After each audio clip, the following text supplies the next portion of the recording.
for parents that are trying to understand this system or things that they can do with their kid, or what they're looking out for, what are the things that maybe someone doesn't look like the best player right now, but that you are looking and saying, oh, maybe they do have the potential in a few years?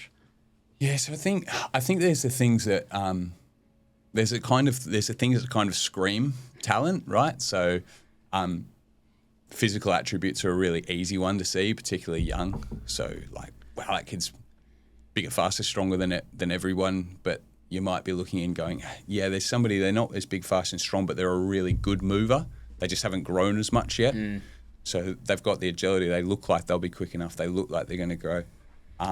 Depending on the level you're looking at, some people are going to start going, right, if you're a particular position, say you're thinking you're going to be a centre back, for instance, and obviously there's exceptions to every rule, but generally you're going to have to sort of be 6'1", 6'2" plus to make it, right? Yes, there are the Martinez or the Mascarenos, but that's not the norm. So if your parents are nice and tall and their grandparents, then there's maybe something to say. There's a chance you're going to get taller.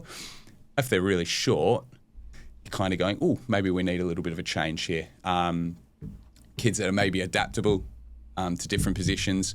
What's their technical base look like? Are they actually trying the right thing? So one that gets overlooked a lot is players can have vision and technique, and if they're playing in a team where the others aren't quite on the same wavelength, it doesn't come off that much.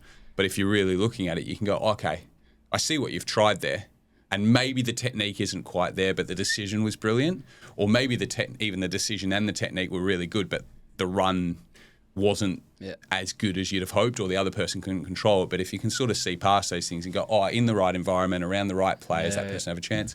And then there's the things that you can't see, right? Like the psychosocial stuff. So a bit of resilience is a massive one. A personality on the pitch, somebody that wants to get on the ball. I always love it looking at midfielders. They go and make a mistake and go and get on the ball again. They don't go missing for 5 minutes. That's massive, right? You've got to want to get on the ball. Depending on what position, defender makes a mistake, costs a goal, but keeps turning up, starts talking again, puts a hand up and says, yeah, that's on me. Yeah. So it's kind of all these bits, and then I think the big one is, really, if you're gonna keep going up through the levels, you've got to have something special, like a super strength or a weapon, something that stands you out from everyone else.